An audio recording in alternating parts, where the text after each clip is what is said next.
Everyone, आप सभी का स्वागत है अड्डा 24/7 के इस बेहतरीन प्लेटफॉर्म में। मैं हूं आपकी मेंटर मीनाक्षी लोहनी और आज हम बात करेंगे संविधान सभा के गठन की ऐतिहासिक यात्रा की। हम थोड़ा सा फ्लैशबैक में जाते हैं और 1934 के उस ईयर को सोचते हैं जब पहली बार ये विचार आया। 1934 से पहले स्वतंत्रता की बातें तो बहुत जोर शोर से चल रही थी, लेकिन स्वतंत्र भारत के लिए कानून कौन बनाएगा इस बात पर कोई विचार नहीं हुआ था। ये बात केवल हवा में थी। हवा से इस बात को जमीन पर पहली बार उतारा एम.एन. रॉय ने।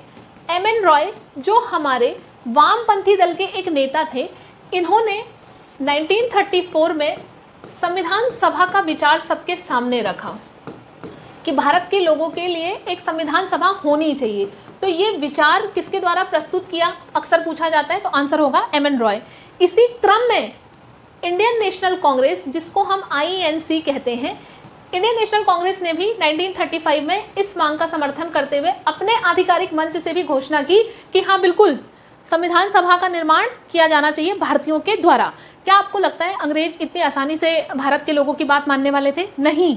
लेकिन एक सिनेरियो ऐसा हुआ जिसमें अंग्रेजों ने भारत के लोगों को झुंझुना थमाने की कोशिश करी, और वो सिनेरियो था द्वितीय विश्व युद्ध का। सेकेंड वर्ल्ड वॉर हमारा शुरू हुआ 1939 में, और ये जब शुरू हुआ 1939 में चला 1945 तक। तो 1939 में ब्रिटेन की इस युद्ध में जो स्थिति थी वो बहुत ख़राब थी, क्योंकि ब्रिटेन जर्मनी का सामना बहुत मुश्किल से कर पा रहा था। अब ब्रिटेन ये चाहता था कि भारत के लोगों का खून और भारत के लोगों का समर्थन दोनों ही उसको मिल जाए, और भारत के लोगों का समर्थन लेने के लिए ब्रिटेन ने एक झुंझुना थमाने की कोशिश करी, और वो था हमारा कौन सा प्रस्ताव? अगस्त प्रस्ताव। अगस्त प्रस्ताव। इस अगस्त प्रस्ताव के माध्यम से 1940 में आया, और इस अगस्त प्रस्ताव के माध्यम से कहा गया कि भारत के लोगों के लिए एक संविधान सभा बनाई जाएगी। किसके द्वारा? अंग्रेजों के द्वारा। तो यहाँ पर भी संविधान सभा बनाए जाने की मांग करी, लेकिन वो एप्रोप्रिएट नहीं थी, जिसकी वजह से कांग्रेस ने इस मांग को स्वीकार नहीं किया। तो प्रश्न की दृष्टि से केवल इतना इंपॉर्टेंट है कि सीक्वेंस में कहाँ पर संविधान सभा की मांग की बात कही गई। तो अगस्त प्रस्ताव में भी अंग्रेजों ने कहा कि हम बनाएंगे, लेकिन कौन, किसके द्वारा? अंग्रेज ही बनाएंगे। तो कांग्रेस ने जब अस्वीकार किया तो फिर से एक और प्रस्ताव आया जिसका नाम था क्रिप्स मिशन। और ये जो क्रिप्स मिशन था ये 1942 में आया। इस क्रिप्स मिशन में कहा गया ठीक है, प्रांतीय विधानसभाओं में भारतीयों की संख्या बढ़ाई जाएगी और उनको अधिकार भी दिया जाएगा कि वो संविधान सभा का हिस्सा बने। यानी कि क्या, उस पर कौन लोग भी होंगे? अंग्रेज भी होंगे। तो ये जो क्रिप्स मिशन था, जो इसने बात कही संविधान सभा को लेकर, वो भी कांग्रेस ने क्या कर दी? नामंजूर कर दी, क्योंकि भारत के लोग भी अब समझ चुके थे कि कहीं ना कहीं अब वो समय है कि हमें अपनी मांगों को रखना चाहिए, और हमें भारत की स्वतंत्रता के लिए जो हम प्रयास कर रहे हैं उनको अब अंतिम रूप देने का समय आ गया है। जहाँ ये लोग डोमिनियन स्टेट की बात कर रहे थे, वहाँ भारत के लोग कह चुके थे क्या? पूर्ण स्वराज की बात। तो हमें यहाँ पर ध्यान में रखना है किस किस क्रम में संविधान सभा को लेकर विचार लाया गया और कैसे कैसे वो आगे बढ़ा। तो M.N.. Roy 1934, Indian national Congress 1935, अगस्त प्रस्ताव, क्रिप्स मिशन, इनमें भी उनका क्या है? जिक्र है। लेकिन 1945 में जब ये द्वितीय विश्व युद्ध समाप्त हुआ, तो इस विश्व युद्ध के साथ ब्रिटेन में चुनाव भी होना था। तो एक परिस्थिति और जुड़ी, ब्रिटेन के चुनाव की परिस्थिति, और जो ब्रिटेन के चुनाव की परिस्थिति उसने सिनेरियो को और भी एक नया रूप दिया। अब जो ये ब्रिटेन में चुनाव था, इसमें दो पार्टियों ने चुनाव लड़ा, और वो दो पार्टियां थी हमारी, एक का नाम था लेबर पार्टी और एक का नाम था कंजर्वेटिव पार्टी। लेबर पार्टी ये ऐसी पार्टी थी जो थोड़े उदार विचारों की थी, और कंजर्वेटिव पार्टी जिसके हमारे रिप्रेजेंटेटिव थे विंसेंट चर्चिल, वो तो चाहते ही नहीं थे कि भारत को आज़ादी मिले। लेबर पार्टी ने जब अपना मैनिफेस्टो जारी किया, और ये मैनिफेस्टो, इसका मतलब होता है घोषणा पत्र। अक्सर जो पार्टियां होती हैं वो चुनाव से पहले कुछ घोषणाएं करते हैं कि अगर हमारी सरकार बनेगी तो हम ये करेंगे, हमारी सरकार बनेगी तो हम तारे ले आएंगे आसमान से तोड़कर। तो इस तरीके से आप देखते हैं कि अलग अलग पार्टियां क्या करती हैं, घोषणा पत्र में अलग अलग वादे करती हैं। तो यहाँ पर भी घोषणा पत्र में कुछ घोषणाएं की गई। लेबर पार्टी के जो रिप्रेजेंटेटिव थे उनका नाम था क्लेमेंट एटली। यहाँ से भी अब एक प्रश्न पूछा जाता है अक्सर कि जिस समय भारत आज़ाद हुआ उस समय पर ब्रिटेन के प्रधानमंत्री कौन थे? तो इनका नाम है क्लेमेंट एटली। जो इस पार्टी के हमारे रिप्रेजेंटेटिव थे, और कंजर्वेटिव पार्टी से चुनाव लड़ा था विंसेंट चर्चिल ने। अब क्या हुआ इस चुनाव का परिणाम? चुनाव के परिणाम स्वरूप क्लेमेंट एटली चुनाव जीत गए, और ये जब चुनाव जीते तो इनके मैनिफेस्टो में एक बहुत बड़ी घोषणा हुई थी। इन्होंने कहा था अगर हम ब्रिटेन में चुनाव जीत जाएंगे तो ना केवल भारत को बल्कि ब्रिटेन के अन्य सभी उपनिवेशों को क्या कर देंगे, आज़ाद कर देंगे। क्योंकि हम भारत के परिप्रेक्ष्य में बात कर रहे हैं तो भारत के लोगों के लिए बहुत बड़ी बात थी कि किसी पार्टी ने ये घोषणा करी है कि हम भारत को आज़ाद करेंगे। इसी क्रम में जब इन्होंने कहा, ये चुनाव जीत गए, चुनाव जीते तो भारत के लोगों ने कहा आपने हमसे एक वादा किया था, अब वो समय आ गया वादे को पूरा करने का, तो वादा पूरा कीजिए। तो जब इन्होंने चुनाव जीता तो चुनाव जीतने के बाद इन्होंने अपनी मंत्रिमंडल के 3 सदस्यों को भारत भेजा। आप कहानी को बहुत अच्छे से समझ रहे होंगे, मुझे पूरी उम्मीद है कि किस तरीके से हमने संविधान की यात्रा को हम तय कर रहे हैं। एम.एन. रॉय ने विचार रखा, इंडियन नेशनल कांग्रेस ने भी उसको अपनी आधिकारिक मांग बनाई, फिर उसके बाद ये अगस्त प्रस्ताव आया, क्रिप्स प्रस्ताव आया, कांग्रेस ने अस्वीकार कर दिया। द्वितीय विश्व युद्ध का समय था, ब्रिटेन के ऊपर बहुत आर्थिक दबाव था, साथ ही साथ ब्रिटेन में चुनाव हुआ, चुनाव में लेबर पार्टी ने चुनाव जीत लिया, एटली ने कहा कि हम आज़ाद करेंगे। तो अब आज़ादी के ही क्रम में जब हम आगे बढ़ रहे हैं तो पहले कदम के रूप में क्लेमेंट एटली ने अपने मंत्रिमंडल के 3 सदस्यों को भारत भेजा। क्योंकि ये मंत्रिमंडल के सदस्य थे, एटली के मंत्रिमंडल के सदस्य थे, इसलिए इसको क्या कहा गया, कैबिनेट मिशन कहा गया। तो अब देखिए कैबिनेट मिशन से संबंधित जो एग्जाम के पॉइंट ऑफ व्यू से जो प्रश्न है उनको डिस्कस करते हैं। पहला प्रश्न तो यही पूछा जाता है कि ये कैबिनेट मिशन भारत कब आया, पहली बार भारत कब आया। तो कैबिनेट मिशन पहली बार भारत आया, आप बताएंगे कब आया? हाँ बिल्कुल सही आप लोग बता रहे हैं, 24 मार्च 1946 को ये भारत आया।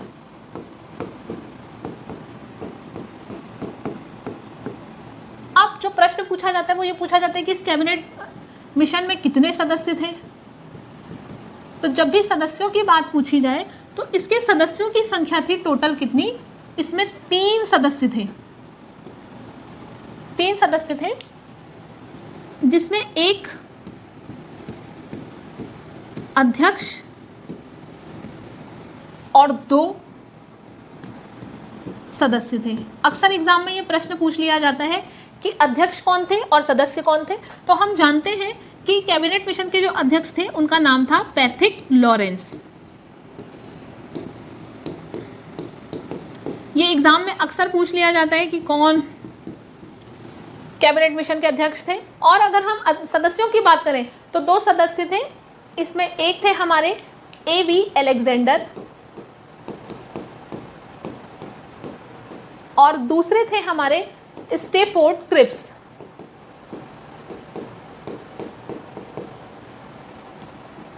देखिए एक प्रश्न देखिए, यहां पर प्रश्न पूछा जाता है निम्न में से कौन लोग कैबिनेट मिशन में शामिल थे?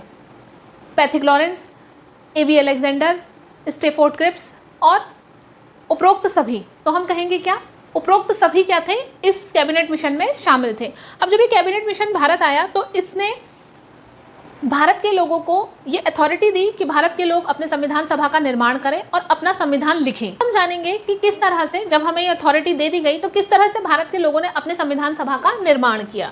तो जब हम संविधान सभा के निर्माण की बात करते हैं तो यहाँ से कुछ प्रश्न पूछे जाते हैं, जैसे संविधान सभा का चुनाव कब हुआ, किस प्रकार से हुआ, कितने लोग थे, कितने लाख जनसंख्या में से एक प्रतिनिधि चुना गया था। तो उन सभी की चर्चा कर लेते हैं। तो हम लिखते हैं यहाँ पर हमारा हेडिंग होगा संविधान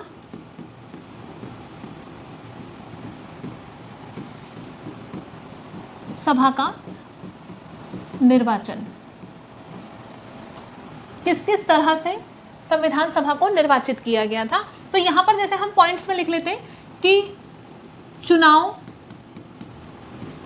का प्रकार कैसा था,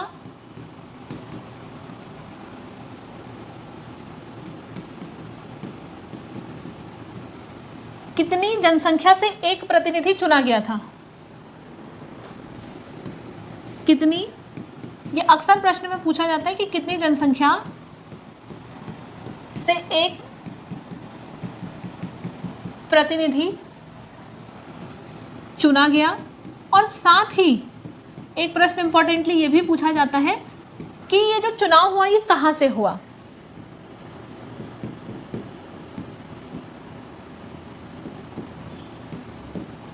कहाँ से किया गया, ये सारे ही हमारे क्या हैं, एग्जाम के सवाल हैं। अब देखिए एक प्रश्न बनता है कि भारत में जो संविधान सभा का चुनाव हुआ वो किस प्रकार का चुनाव था। भारत में दो तरीके से चुनाव होते हैं, प्रत्यक्ष जिसमें जनता भागीदारी करती है और अप्रत्यक्ष जिसमें जनता के चुने हुए लोग भागीदारी करते हैं। तो संविधान सभा का जो चुनाव था ये कैसा चुनाव था, ये एक प्रकार का अप्रत्यक्ष चुनाव था, क्योंकि इसमें पूरी जनता ने प्रतिभाग नहीं किया था। 14% लोगों ने ही प्रतिभाग किया था, वो भी किसके आधार पर, शिक्षा और संपत्ति के आधार पर, शिक्षा और संपत्ति के आधार पर इसमें भाग लिया था। तो सभी जनता शामिल नहीं थी, इसलिए चुनाव का प्रकार कैसा हो गया, अप्रत्यक्ष चुनाव। कितनी जनसंख्या से एक प्रतिनिधि चुना गया अगर पूछा जाए तो 10 लाख जनसंख्या से एक प्रतिनिधि चुना गया था, इंपॉर्टेंट। और साथ ही चुनाव कहाँ से किया गया था, मतलब भारत के किस क्षेत्र से किया गया था, तो ये चुनाव प्रांतीय विधानसभाओं से हुआ था।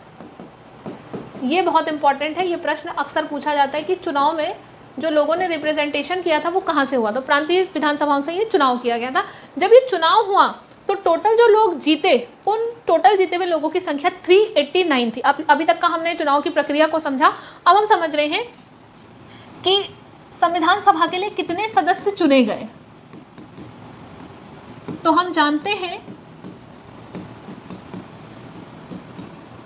कुल सदस्य जो चुने गए उनकी संख्या थी 389 टोटल चुने गए। इन 389 में से अगर पूछे कि निर्वाचित कितने थे, कितने इलेक्टेड थे, तो हमारे निर्वाचित सदस्य की संख्या थी 296 लोगों को निर्वाचित किया गया था। और अगर हम मनोनीत की बात करें कि कितने सदस्य मनोनीत थे, कितने लोगों को नॉमिनेट किया था, क्योंकि भारत में क्या थे उस समय पर, रियासतें भी थी, जूनागढ़ रियासत, हैदराबाद रियासत, डोगरा रियासत। तो इन मनोनीत सदस्य वो थे जिनको राजाओं ने अपना रिप्रेजेंटेटिव बना के भेजा था, और इनकी संख्या थी 93, ऐसे 93 लोग थे। लेकिन जब संविधान सभा की पहली बैठक हुई तो उस दिन मुस्लिम लीग ने इस बैठक का बहिष्कार किया। 296 लोगों में से 208 लोग हमारे कहाँ से थे, कांग्रेस से थे। और जो 73 लोग थे, ये 73 लोग हमारे कहाँ से थे, मुस्लिम लीग से थे, जिन्होंने आगे चलकर बहिष्कार किया।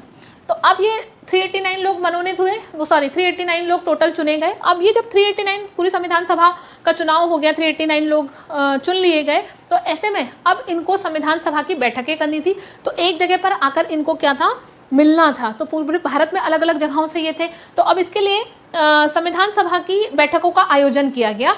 और संविधान सभा की बैठकों से भी प्रश्न पूछा जाता है कि संविधान सभा की पहली बैठक, दूसरी बैठक, तीसरी बैठक कब हुई। अब तक का हमने क्या जाना, अब तक का हमने जाना संविधान सभा का विचार कब आया, किस प्रकार से भारत में ब्रिटेन के चुनाव का फ़र्क पड़ा, कैबिनेट मिशन भारत आया तो उसमें कौन कौन लोग शामिल थे, चुनाव किस प्रकार से हुआ, कितने लोग चुने गए। अब हम बैठकों की बात कर रहे हैं, तो हमने संविधान सभा की बैठक की अगर हम बात करें तो संविधान सभा की 3 बैठकें हुई। सिटिंग्स ऑफ कॉन्स्टिट्यूशनल असेंबली, और यहाँ पर 3 बैठकें कराई गई। पहली बैठक 9 दिसंबर 1946 को कराई गई। और इस बैठक में क्या हुआ, इस बैठक का क्या परिणाम निकला, तो इस बैठक का परिणाम यह था कि पहला दिन था और पहले दिन एक अस्थायी अध्यक्ष का चुनाव किया गया। और चुनाव मतलब वरिष्ठता के आधार पर, on the basis of seniority, एक व्यक्ति को चुन लिया गया जो सबसे सीनियर था, और कहा गया कि ये अस्थायी अध्यक्ष है। अस्थायी अध्यक्ष ने ही अपने सुपरविजन में स्थायी अध्यक्ष का चुनाव करवाया। 1946 को हमारे जो अस्थायी अध्यक्ष चुने गए उनका नाम था सच्चिदानंद सिन्हा। ये प्रश्न अक्सर पूछ लिया जाता है कि अस्थायी अध्यक्ष कौन थे, तो सच्चिदानंद सिन्हा अस्थायी अध्यक्ष थे। और किस बेसिस पे इनको चुना गया, तो हमने कहा वरिष्ठता के आधार पर इनको चुन लिया गया था।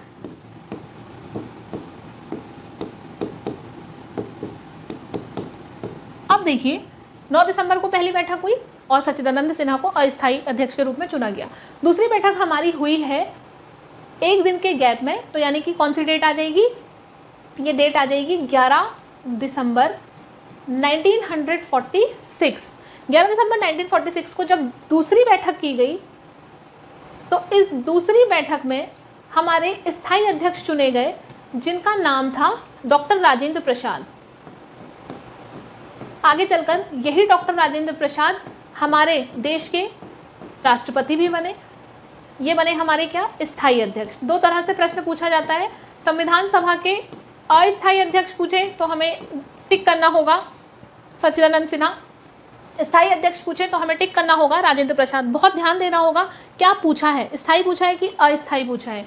अब फिर से एक दिन का गैप हुआ, और जब एक दिन का गैप होगा तो डेट आ जाएगी हमारी क्या, 13 दिसंबर 1946। और इस दिन प्रस्तुत किए गए क्या, उद्देश्य प्रस्ताव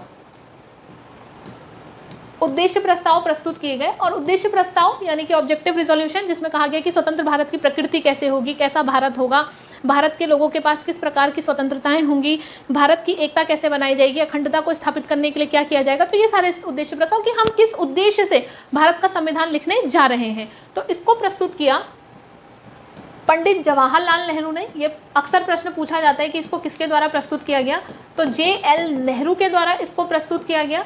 ये प्रस्तुत तो हुआ 13 दिसंबर 1946 को, लेकिन ये उस दिन पारित नहीं हुआ।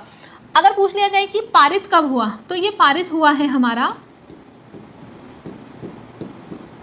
22 जनवरी 1947 को।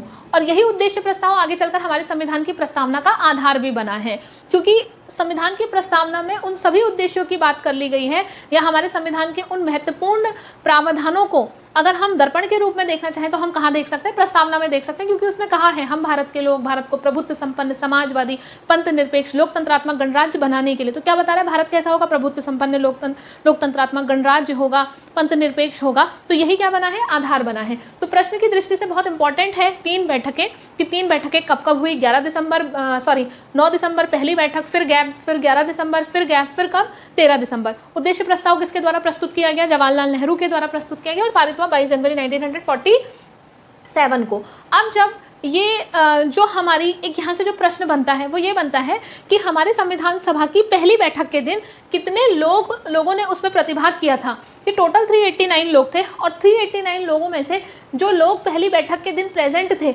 उनकी संख्या थी 211, क्योंकि मुस्लिम लीग ने पहली बैठक के दिन संविधान सभा का बहिष्कार कर दिया था। और यहाँ जो 93 लोग थे वो भी उनकी संख्या भी क्या थी, कम थी। तो अगर पूछे कि 9 दिसंबर के दिन बैठक में कितने लोग शामिल थे, तो बैठक में टोटल शामिल थे कितने, 211 लोग। एक और इम्पॉर्टेंट सवाल यहाँ से पूछा जाता है कि हमारी पूरी संविधान सभा में 389 लोगों में कितनी महिलाएं थी, संविधान सभा में कितनी महिलाएं शामिल थी। तो जब भी प्रश्न पूछ ले कि कितनी महिलाएं शामिल थी, तो टोटल हमारी संविधान सभा में 15 महिलाएं संविधान निर्मात्री के रूप में शामिल थी, और इनके नाम भी आपको दे दिए जाएंगे।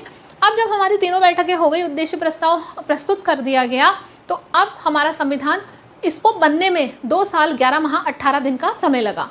ये प्रश्न क्योंकि बहुत कॉमन है, सब लोग इसको जानते ही हैं अक्सर, तो पहले ये प्रश्न अक्सर एग्जाम में पूछ लिया जाता था, लेकिन अब बहुत कम इसको एग्जामों में देखा जा रहा है कि ये प्रश्न पूछा जा रहा है। अब थोड़े से प्रश्न ये पूछ लिया जा रहा है कि जैसे कब लागू हुआ, बनकर कब तैयार हुआ, अंगीकृत, अधिनियमित, आत्मर्पित कब किया गया, तो इसकी चर्चा करते हैं। तो अगर प्रश्न पूछा जाए कि संविधान बनकर कब तैयार हुआ, तो संविधान हमारा बनकर तैयार हुआ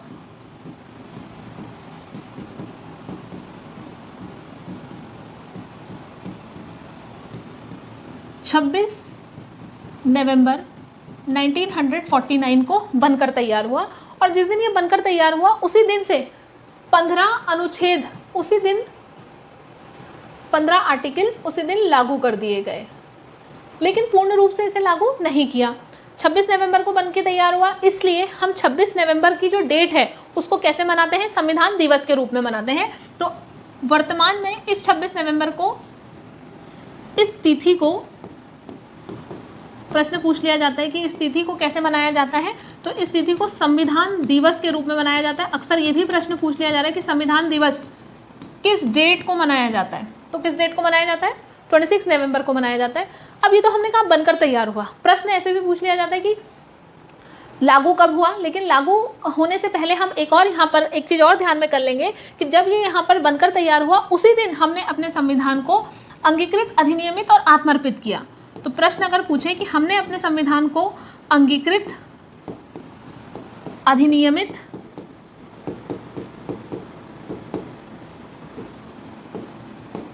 और आत्मर्पित कब किया,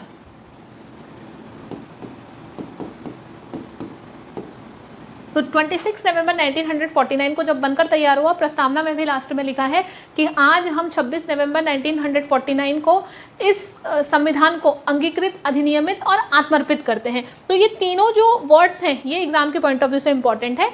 अब अगर प्रश्न पूछने की लागू कब हुआ, तो हम सभी जानते हैं कि हमारा संविधान लागू हुआ 26 जनवरी 1950 को, क्योंकि ये जो 26 की जो डेट है ये डेट बड़ी इंपॉर्टेंट थी। इस डेट में पहले स्वाधीनता दिवस मनाया गया था, तो इस कारण से भारत का पहला स्वतंत्रता दिवस मतलब स्वाधीनता दिवस मनाया गया। तो इस डेट को याद करने के लिए 26 जनवरी 1950 को हमने अपने संविधान को लागू किया। जिस दिन हमारा ये संविधान लागू हुआ उस दिन हमारा देश क्या कहलाया, गणतंत्र कहलाया। तो सवाल पूछे जाते हैं, जैसे संविधान सभा की अंतिम बैठक कब हुई, तो हम इसको जान लेते हैं। संविधान सभा की अंतिम बैठक, जब भी पूछेगी अंतिम बैठक कब हुई तो आप सभी जानते हैं इसका उत्तर, तो हाँ बिल्कुल सही उत्तर दे रहे हैं आप। संविधान सभा की अंतिम बैठक हुई 24 जनवरी 1950 को, 24 जनवरी 1950 को। ठीक है, अब देखिए अगला प्रश्न पूछा जाता है कि संविधान सभा ने राष्ट्रीय ध्वज को कब अपनाया। तो जब भी पूछे राष्ट्रीय ध्वज कब अपनाया गया, तो भारत का राष्ट्रीय ध्वज जो है इसको अपनाया गया है 22 जुलाई 1947 को इसे अपनाया गया है। अगला एक जो प्रश्न पूछा जाता है वो प्रश्न पूछा जाता है राष्ट्रीय गीत, राष्ट्रीय गान और राष्ट्रपति को कब अपनाया गया। तो जब राष्ट्रीय गीत की बात करें तो राष्ट्रीय गीत क्या है हमारा, वंदे मातरम। और ये जो वंदे मातरम है, ये वंदे मातरम जो गीत लिखा है वो किसने लिखा है, वो बंकिम चंद्र चटर्जी के द्वारा लिखा गया है। और बंकिम चंद्र चटर्जी ने अपने उपन्यास, उस उपन्यास का नाम अभी मुझे याद आएगा तो मैं आपको बता दूंगी। बंकिम चंद्र चटर्जी ने अपने उपन्यास में इस वंदे मातरम गीत की रचना की। अगर पूछा जाए कि, अब इसकी डेट भी देखेंगे, अगर पूछा जाए कि राष्ट्रीय गीत, राष्ट्रीय गान, तो राष्ट्रीय गान क्या है हमारा,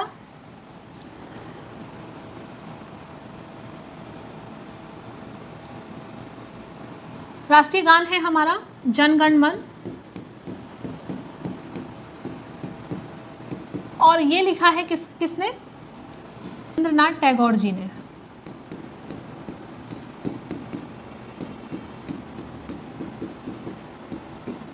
और साथ साथ एक प्रश्न ये पूछा जाता है कि राष्ट्रपति